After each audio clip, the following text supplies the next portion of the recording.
Oke, Assalamualaikum warahmatullahi wabarakatuh. Hari ini kita akan belajar tentang limit aljabar. Oke, ini kita akan belajar tentang limit aljabar. Jadi, ketika kalian belajar tentang limit aljabar ini, kalian harus paham dulu konsepnya seperti apa. Pertama, yang harus kalian lakukan ketika menemukan soal limit, entah itu nanti limit aljabar ataupun limit trigonometri, pertama yang harus kalian lakukan itu adalah memasukkan nilai X-nya. Oke, ini yang harus kalian lakukan pertama kali.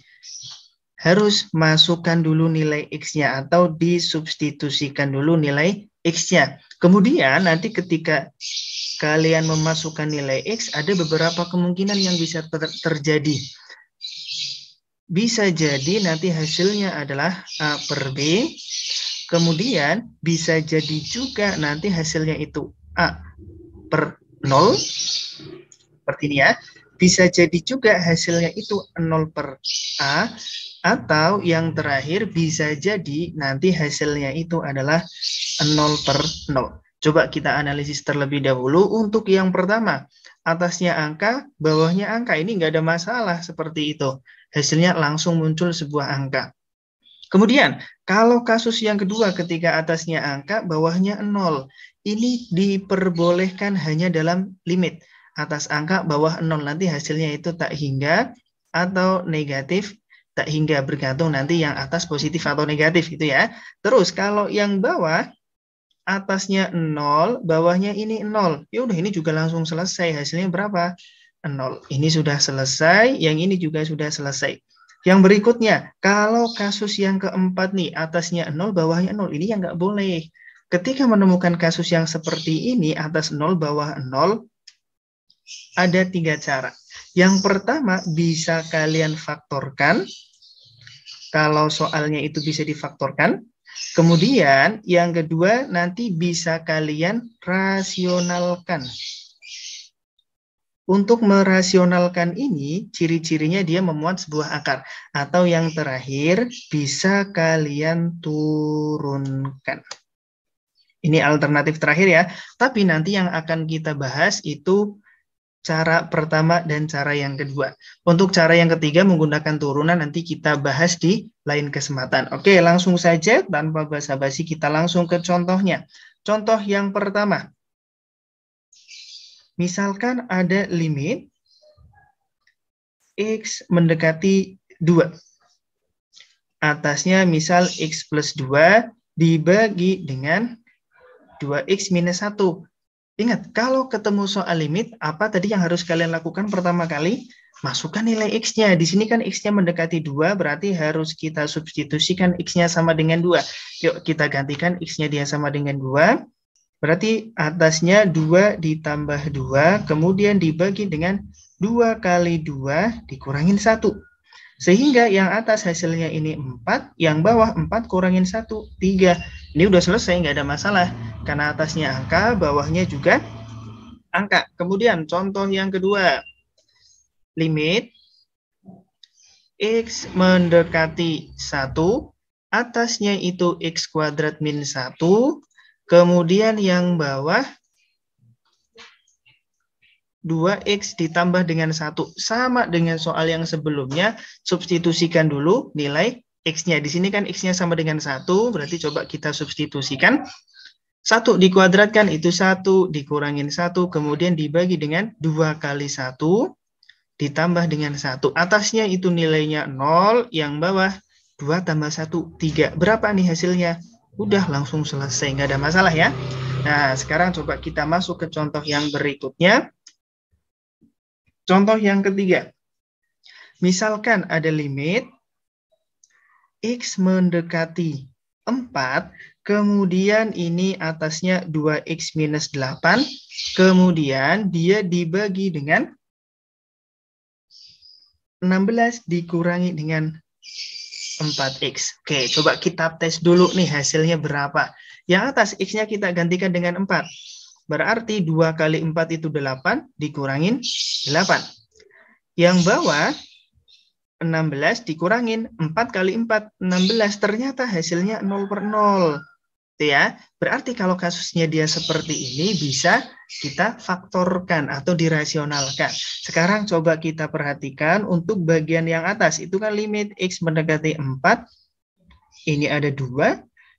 8 kan bisa dibagi 2 tuh. Berarti bisa kita gunakan sifat distributif untuk mengeluarkan angka 2-nya. 2 dikeluarkan. Oke, 2X dibagi 2 berarti sisa X. Dikurangin 8 dibagi dengan 2 berarti 4. Terus yang bawah nih, sama dengan yang atas. Coba kita lihat ada 4. Ini 16 juga bisa dibagi 4 dong. 4-nya keluarkan. 16 dibagi dengan 4, hasilnya adalah 4. Dikurangin 4X dibagi 4, sisa X. Lihat yang atas. Ini ada X minus 4, yang bawah ada 4 minus X, kan boleh dicoret, tapi hasilnya adalah negatif. Berarti dari sini kan dapat 2 kali min 1 minus 2 dibagi dengan 4. Kalau mau disederhanakan, hasilnya adalah min 1/2. Oke, yang contoh berikutnya. Ini gampang banget ya ternyata limit. Contoh yang berikutnya, misalkan limit X mendekati 0. Atasnya itu adalah 6X, kemudian dibagi dengan 12X kuadrat minus 6X. Oke, ini seperti ini saja nih. Untuk yang nomor 4, bawahnya ini kan masing-masing ternyata memuat X ya. Berarti boleh kita keluarkan X-nya itu. Sehingga ini limit X mendekati 0, ini tetap 6X saja, terus dibagi, yang bawah X-nya coba kita keluarkan, atau 6X-nya dikeluarkan juga boleh, karena kebetulan ini bisa dibagi 6X, ini juga bisa dibagi dengan X, 6X maksudnya. 6X-nya kita keluarkan, oke, 12X kuadrat dibagi dengan 6X, sisa berapa ini? Ternyata masih sisa 2X. Yang berikutnya, 6X dibagi dengan 6. Udah hasilnya adalah 1. Berarti 6X bisa dicoret. Hasilnya tinggal berapa tuh? Tinggal limit X mendekati 0. Atasnya kan habis berarti sisa 1. Kemudian dibagi yang bawah itu masih bersisa 2X minus 1. Kalau sudah ada yang dicoret langsung kita substitusikan saja X-nya ini 0. Yuk kita masukkan. Ini berarti 1 dibagi 2 kali 0. 0 nih kurangin 1. Berarti dapat 1/-1. Hasilnya negatif 1. Gampang banget ya. Oke lanjut. Contoh yang berikutnya. Contoh yang kelima. Misalkan limit X mendekati 3. Kemudian atasnya itu X kuadrat ditambah 2X minus 15. Kemudian dibagi yang bawah ini X kuadrat minus 8X. Kemudian ditambah dengan 15. Ini caranya sama dengan yang sebelumnya, harus kalian cek dulu ya hasilnya 0/0 atau tidak. Kalau dia hasilnya 0/0 berarti harus dilakukan perlakuan yang khusus, bisa difaktorkan atau dirasionalkan. Ini kalau kita masukkan X-nya sama dengan 3, hasilnya 0/0 ya. Jadi coba difaktorkan saja. Ini jadi limit X mendekati 3, X kuadrat tambah 2X minus 15. Coba kita cari dua bilangan yang dikalikan minus 15, kemudian dijumlahkan hasilnya 2. Berapa ya? Iya, betul. Ini X minus 3 dengan X ditambah 5. Yang bawah sama, cari dua bilangan yang dikalikan hasilnya berapa? 15. Yang dijumlahkan hasilnya itu negatif 8. Berarti berapa? X minus 3 dengan X minus 5. Atas ada X minus 3, yang bawah juga ada X minus 3. Boleh kita coret. Sehingga hasilnya itu masih limit X mendekati 3. Yang atas sisa berapa tuh? Atas sisa X plus 5. Yang bawah itu sisa X minus 5. Ini sudah nggak ada yang bisa kita coret lagi, berarti langsung saja disubstitusikan X-nya sama dengan 3. 3 tambah 5 itu 8. Dibagi 3 kurangin 5 itu nilainya sama saja dengan minus 2. Sehingga hasil akhirnya itu adalah minus 4. Oke, seperti itu ya.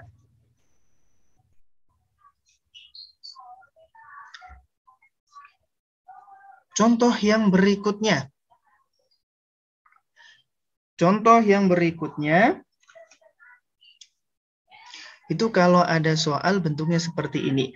Limit X mendekati 1/2, kemudian atasnya itu adalah 2X kuadrat ditambah 5X, kemudian dikurangi dengan 3. Dibagi yang bawah 6X kuadrat dikurangi dengan 7X ditambah dengan 2. Ini kalau dimasukkan hasilnya 0/0 ya. Jadi caranya gampang banget.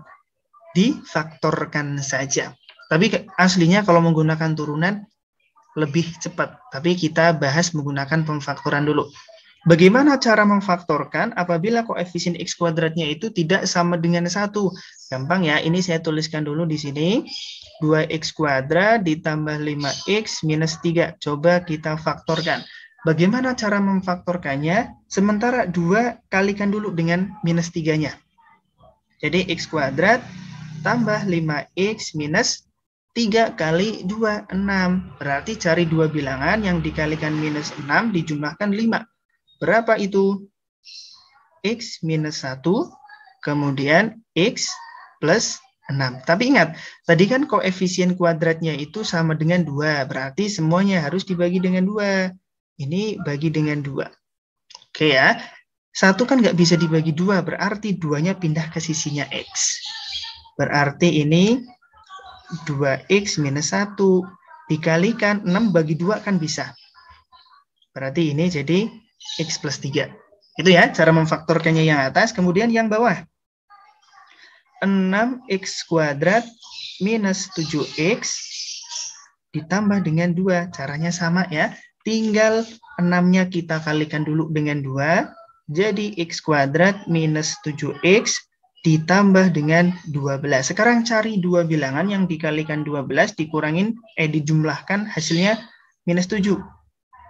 Pasti X minus 4, X minus 3 dong. Tapi ingat kembali tadi, koefisien kuadratnya itu kan 6. Semuanya harus dibagi 6. Ini ya. Jadi kita bagi dengan 6. Dapat, ini sederhananya adalah 2/3. Berarti 3-nya ke sisi X. Jadi ini 3 minus 2. Kalau yang ini kan 1/2. Berarti 2-nya ke sisi X. 2X minus 1. Sehingga kalau saya tuliskan kembali, jadi limit X mendekati setengah, yang atas faktornya itu adalah 2X minus 1, kemudian yang bawah X ditambah dengan 3. Dibagi, yang bawah difaktorkan jadinya 3X minus 2, dikalikan 2X minus 1. Terus coret saja. Itu ya. Setelah itu tinggal kita substitusikan saja X-nya sama dengan setengah. Berarti dapat nih yang atas setengah tambah 3. Kemudian dibagi dengan ini 3/2 kali setengah. 3 dikali setengah jadinya 3/2 dikurangi dengan 2. Oke, kita sederhanakan dulu nih. Setengah ditambah 3/2, anggaplah 3 itu seperti 6/2. Oke ya, ini kita anggap 6/2. 6 tambah 1 berarti yang bawah, yang atas maksudnya 7/2. Terus 2 yang bawah ini anggaplah 4/2. Berarti 3 dikurangin 4 minus 1/2. Masing-masing yang di bawah ini punya 2, coret aja. Hasilnya tinggal 7 dibagi minus 1. Berarti minus 7. Itu ya untuk contoh yang ke-6. Yang berikutnya, contoh yang ke-7, kalau soalnya limit X mendekati 25. Kemudian yang atas X minus 25 dibagi dengan akar X minus 5. Oke, ini kalau disubstitusikan X-nya sama dengan 25, hasilnya pasti 0 per 0. Ini ada dua cara untuk menyelesaikan soal yang seperti ini. Boleh kalian faktorkan atau bisa dirasionalkan. Nah, kita pakai cara rasionalkan saja. Kalau dirasionalkan berarti kalikan dengan sekawan yang punya akar. Ini yang punya akar kan yang bawah. Sekawannya tinggal kita bedakan saja. Di sini operasinya menjadi plus. Sehingga cukup kita kalikan dengan akar X plus 5. Kemudian dibagi dengan akar X plus 5. Akar X ditambah dengan 5. Saya kasih catatan saja nih. Misalkan kalau ada A ditambah B, dia dikalikan dengan A min B. Hasilnya menjadi apa? A kuadrat min B kuadrat. Ini ya, saya kasih catatan. Jadi, kuncinya di sini. Kalau ada dua buah angka yang dia dikalikan dengan komposisi ini operasinya plus, ini operasinya minus, berarti tinggal kita gunakan saja konsep depan kuadrat kurangin belakang dikuadratkan. Kita pakai konsep yang ini saja untuk menyederhanakan bentuk yang bawah. Anggap saja ini A min B dikalikan A plus B. Hasilnya apa? A kuadrat min B kuadrat. Sehingga ini bisa kita tuliskan limit X mendekati 25. Yang atas tulis ulang saja. X minus 25 dikalikan dengan akar X ditambah dengan 5. Terus dibagi yang bawah ini tadi A min B dikalikan A plus B. Udah kita bawa ke dalam bentuk yang ini. A kuadrat min B kuadrat. A itu akar X. Kalau dikuadratkan berarti akarnya hilang. B-nya itu 5. Kalau dikuadratkan berarti menjadi 25. Atas ada X minus 25. Bawah ada X minus 25 juga. Berarti coret. Setelah itu tinggal kita substitusikan. Akar 25 itu 5. Ditambah dengan 5. Hasilnya berarti 10. Seperti itu ya.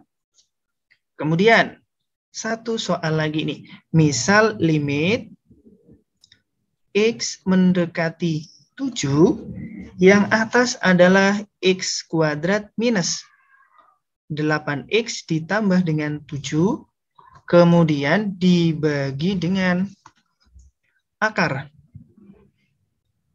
X ditambah 2 dikurangi dengan 3. Ini kalau kalian substitusikan X-nya sama dengan 7, itu hasilnya pasti 0 per 0.